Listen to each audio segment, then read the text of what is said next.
Bangsa Israel adalah bangsa yang mudah sekali mengeluh atas tantangan, kesulitan yang mereka hadapi saat mereka ada di padang gurun. Dan tidak jarang mereka mengeluh dan merengek-rengek kepada Musa untuk bisa kembali ke Mesir. Tapi Tuhan sangat mengasihi mereka. Sekalipun mereka bebal, susah sekali untuk diyakinkan. Tuhan berkata kepada mereka dalam Ulangan 31 ayat yang ke-9. Sebab Tuhan, Dia sendiri akan berjalan di depanmu. Dia sendiri akan menyertai engkau. Dia tidak akan membiarkan engkau dan tidak akan meninggalkan engkau. Janganlah takut dan janganlah patah hati. Saudaraku yang dikasihi Tuhan, kalimat ini pun penting kita dengar pada hari-hari ini. Ketika semakin banyak hal yang sepertinya menakutkan. Ya, karena kita tahu bahwa hidup ini tidak selalu indah, maka kita juga harus siap menerima. Kadang-kadang hidup ini menakutkan. Kadang-kadang hidup ini membuat kita ketar-ketir. Tapi poinnya bukan itu. Adalah keputusan kita untuk merespon apa yang datang pada hidup kita. Jika terjadi sesuatu, adalah keputusan kita untuk merasa takut atau untuk menghadapinya dengan keberanian. Dari mana datangnya keberanian kita? Dari 4 hal yang Tuhan janjikan.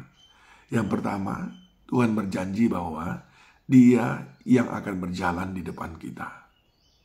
Tuhan yang padanya tidak ada keterbatasan. Dia Allah Maha Kuasa. Dia juga Allah yang berkata kita adalah anak kesayangannya. Saudara bisa bayangkan itu? Bapa kita yang sayang kepada kita. Dan tidak ada kendala pada Dia untuk menghadapi apapun juga. Dia yang ada di depan kita. Bukankah itu sebuah jaminan bahwa kita akan selamat? Bahwa kita akan berhasil? Yang kedua, Dia sendiri yang menyertai kita. Tidak diwakilkannya saudaraku dengan malaikat. Tidak. Tapi Dia sendiri yang menyertai kita. Berjalan bersama dengan kita. Artinya, ketika badai bergemuruh, Dia berkata, tidak apa-apa anakku. Itu tidak akan mencelakakan engkau. Ketika kesulitan datang, Dia berkata, tidak apa-apa anakku. Kekuatanmu mampu menghadapinya. Kalau engkau tidak mampu, aku yang menghadapinya. Ketika sakit penyakit datang, Dia berkata, tidak apa-apa anakku. Aku ada untuk menyembuhkannya. Saudara kan dikasihi Tuhan. Lalu mengapa kita takut? Yang ketiga, Dia tidak membiarkan engkau. Ketika kita dalam kesulitan, dalam titik-titik menakutkan, Dia tidak membiarkan kita. Waktu kita berseru, sebagaimana Sadrah, Mesah, dan Abednego sudah dimasukkan ke perapian yang menyala-nyala itu.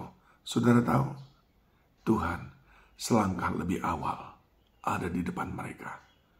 Sekalipun dalam titik kesengsaraan. Dan Tuhan menormalkan air yang panas itu.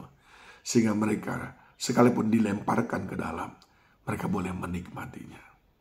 Sebab Tuhan tidak membiarkannya.